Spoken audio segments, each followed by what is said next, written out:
The bolder we can be, the better. The more we can break the rules, the better off we're going to be. I think every issue we are facing today is long-term in nature and requires systematic solutions. And if you're willing to make all the trade-offs that you need to make, you can have it all. What's up, Believe Nation? It's Evan. My one word is believe, and I believe in you, and I want to see that great thing that you have inside of you come out so you can help change the world. So to help you on your journey, today we're going to learn from the CEO of PepsiCo, Indra Nooyi, and my take on her top 10 rules of success. Rule number 6 is my personal favorite, and I'd love to know which one you guys like the best. And as always, guys, as you're watching, if you hear something that really resonates with you, please leave it down in the comments below and put quotes around it so other people can be inspired. And when you write it down, it's much more likely to stick with yourself as well. Enjoy.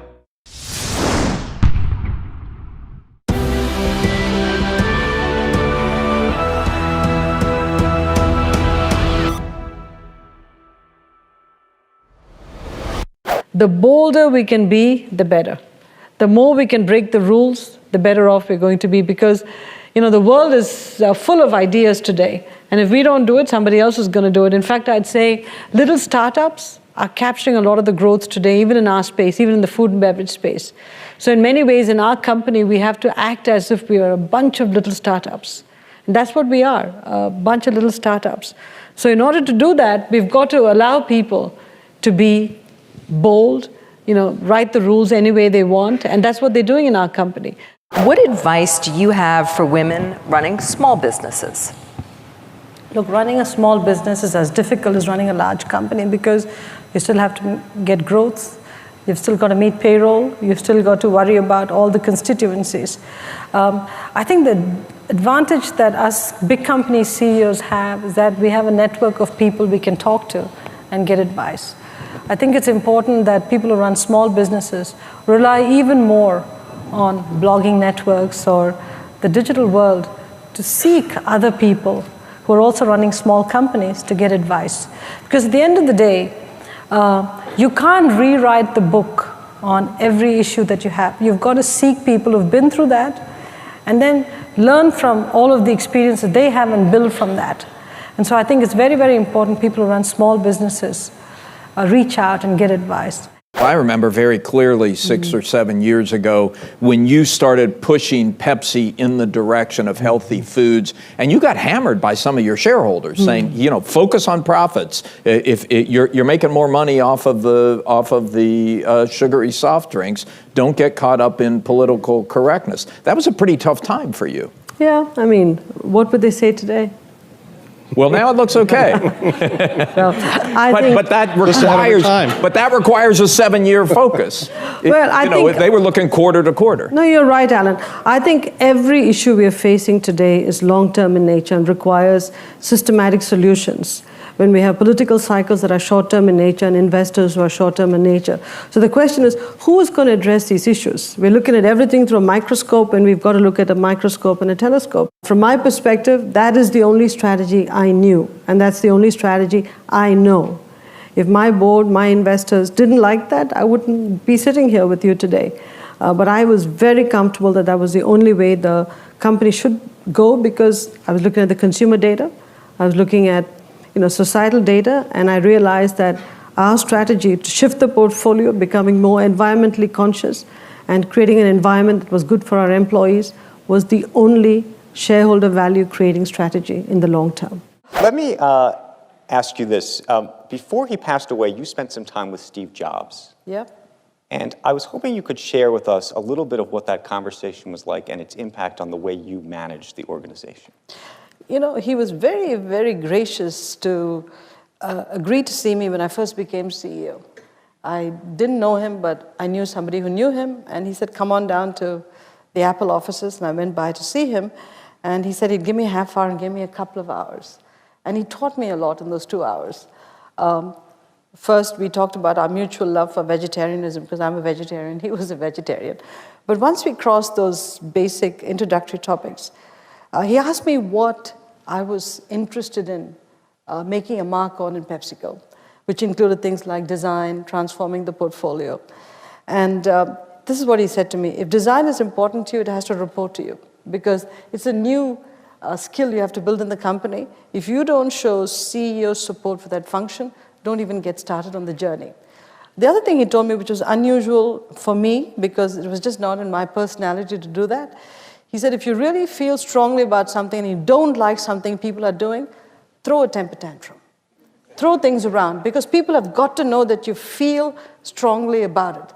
And I talked to his agency partners, and they said that if you showed Steve a campaign or showed him a design for a product, and if he didn't like it, he would throw the papers across the room and make them work all night. Now, I haven't gone that far, but I'm beginning to use certain words a little bit more freely, and I am screaming a bit more. When I say screaming, pounding the table and saying, this is a piece of something, go redo it, which, was really not the way I was, but it is effective, right, because it shows the passion that I have for what I'm doing.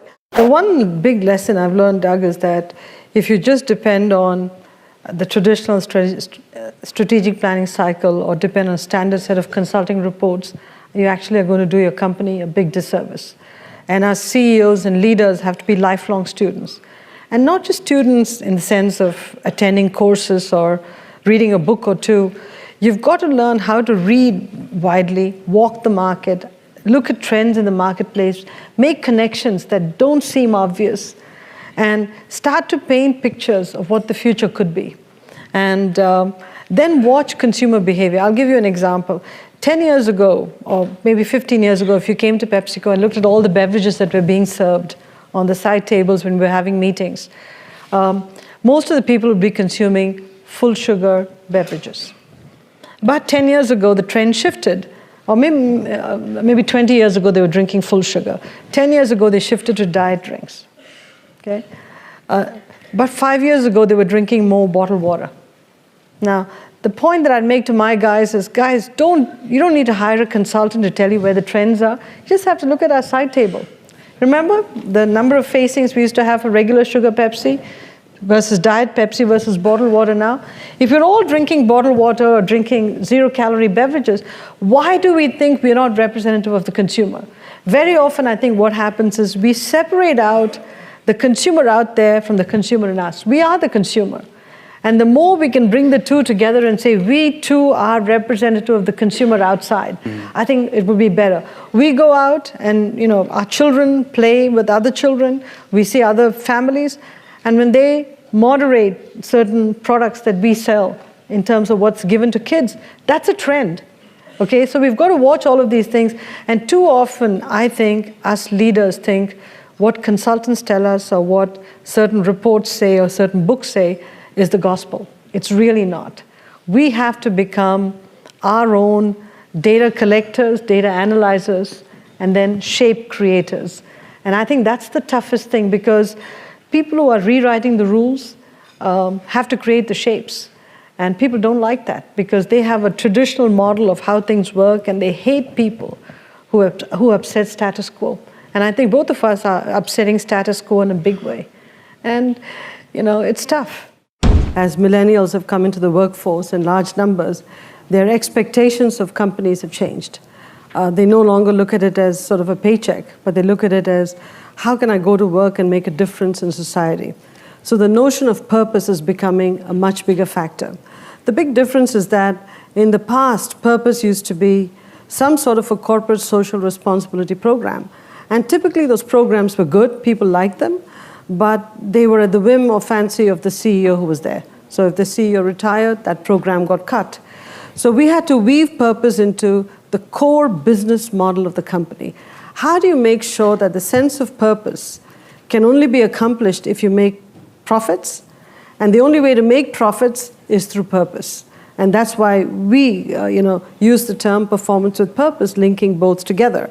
And I think that's what's excited millennials in particular, and what's excited the boomers to even stay longer in the workforce, because they actually feel they're contributing to the future of society as opposed to walking in, picking a paycheck and leaving. My daughters would say to you that what I've always told them and what they've told me is to follow my dreams, follow their dreams.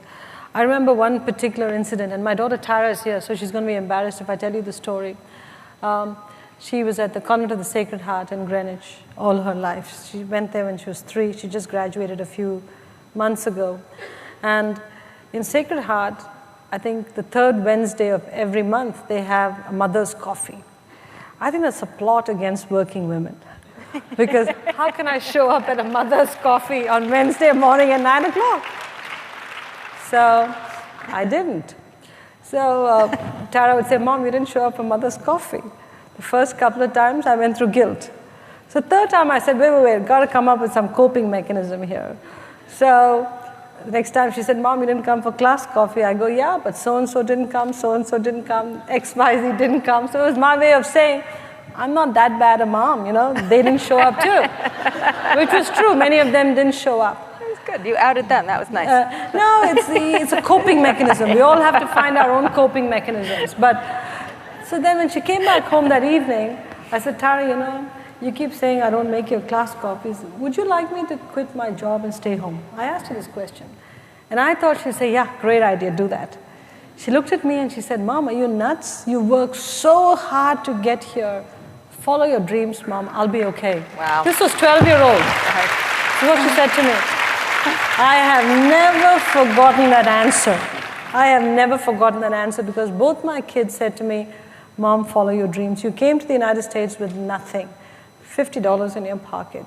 And you know, I worked as a receptionist at Yale from midnight to 5 a.m. because that paid $3.85 an hour versus $3.35, which was the minimum wage. I wanted that 50 cents more an hour because if I didn't have that, I couldn't buy groceries end of the month. And so that's what I did to put myself through school. And I've told them these stories. So they look at all that and they go, Mom, you've done so much to get here. Follow your dreams. So I tell them always, Willow, follow your dreams. Well, on a relative basis, yes, I've had it all. Okay? On a relative basis, I'm very fortunate to have a wonderful husband, 2 great kids, a very tight-knit family, and an awesome job with a great team. But you know, to get here and to stay here, I mean, lots of trade-offs, lots of sacrifices, you know, under the water, a lot of collateral damage. But I think somehow I've had the strength to power through all of that. Can you have it all? That's the big question in this definition. I think if you have the right support system, if you have an understanding spouse, if you want to be married, and if you're willing to make all the trade-offs that you need to make, you can have it all. But while you do all that, there will be heartache, there will be pain, there will be some collateral damage underneath the surface. You've got to live with it. Whatever you do, throw yourself into it. Throw your head, heart, and hands into it. I look at my job not as a job. I look at it as a calling, as a passion. And I don't care about the hours. I don't care about the hardship because to me, everything is a joy. So whatever you do, please look upon it as a calling and a passion, not as a job, not as something temporary. I think the CEO of today not only has to have leadership skills and an IQ, there's got to be a healthy dose of EQ, the emotional side. Because millennials today, young people today, want to come to work for a company that cares about them.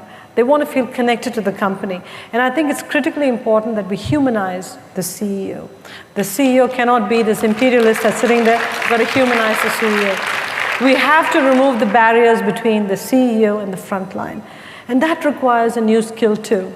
So I don't want to say it's me, but I think a lot of women CEOs actually can do pretty well in today's environment because by nature we humanize ourselves a lot more because that's the way we've been brought up. And we listen a lot more, I think. We stop and ask for directions. You know, there's so much we do. And I think that today's world, I mean, there's a new breed of CEOs have come up, men and women, who are doing a very, very nice job. But all of them, I think, are a new breed that's learning that the world is completely different and recognizing that EQ is as important as IQ. That's what I'm trying to focus on as much as I can. Thank you guys so much for watching. I made this video because Anushka asked me to. If there's a famous entrepreneur that you would like me to profile next, check out the link in the description and go and cast your vote. I'd also love to know, what did you learn from this video that had the biggest impact on you? What lesson are you going to take and immediately apply it somehow in your life or in your business? Leave it in the comments below. I'm really curious to find out. I also want to give a quick shout out to Krishna Kumar. Krishna, thank you so much for picking up a copy of my book, Your One Word, taking that picture of one of the inside pages and posting it online. I'm always curious to know what pages really resonates with people, so thank you so much for sharing that, and I'm really glad that you enjoyed the book. Thank you guys again for watching. I believe in you. I hope you continue to believe in yourself and whatever your one word is. Much love. I'll see you soon. Would love to know what skills or experiences Indra would suggest as essential for future leaders. Oh, great question. I've always talked about my 5 C's model, and let me talk about them again. The first is competency. I think anybody who wants to be a future leader should have a hip pocket skill that everybody looks at and says XYZ is the go-to person for that skill. Because unless you're really known for something, and not just as a generalist, you don't stand out from the pack. But in order to be competent at something, you've got to be a lifelong student, because you've got to constantly refine your knowledge of that subject so that you remain ahead and abreast of everything that goes on in that field first. The second, I'd say, is courage and confidence. It's a pair. You can be very, very competent, but if you're not willing to speak out, if you're not willing to have the confidence based on your knowledge, what's the point, right? You just roll over. So courage and confidence are very important. The third is communication skills. You cannot overinvest in communication skills, written and oral communications, because as a leader, you constantly have to mobilize the troops. I can tell you, when I first came to the United States, I used to debate and I used to be on debating teams, but I used to speak so fast because culturally I grew up in an environment where people spoke very fast. Fortunately, Yale had a requirement that unless you passed the communications course, you couldn't graduate from the first year to the second year in business school. I flunked the first time I took the communications course. So over summer, I took it again, which was the best thing that happened, because I learned to sync my brain with my output from my mouth, and so I started to slow down what I was saying. Huge difference. So I'd encourage all of you, invest in communication skills, critically important. The fourth skill, I'd say, is consistency. It's important that leaders are consistent. You can change your mind, but change your mind against a consistent framework, because if you're not consistent, people are always second guessing what you're doing. So be consistent. And the last skill is your compass. Integrity is critical in this job. You can be competent, you can be courageous, have confidence, be a great communicator, be consistent. But if you don't have integrity, if that compass doesn't point true north, everything comes crashing down, as we've seen in recent times. So again, it's the 5C model, and that's what I've operated against for all my life. So let me give you the one word secret to happiness. One word. This is all you need to be happy. The most important word ever. If you had to think of one word that's most important to you, or that sums you up, or that would be kind of like a little beacon. Hey Believe Nation, if you want to know what the most important one word is for Tony Robbins, Gary Vaynerchuk, Oprah Winfrey, will.i.am, and Howard Schultz, I have a very special secret video for you. Check the description for details.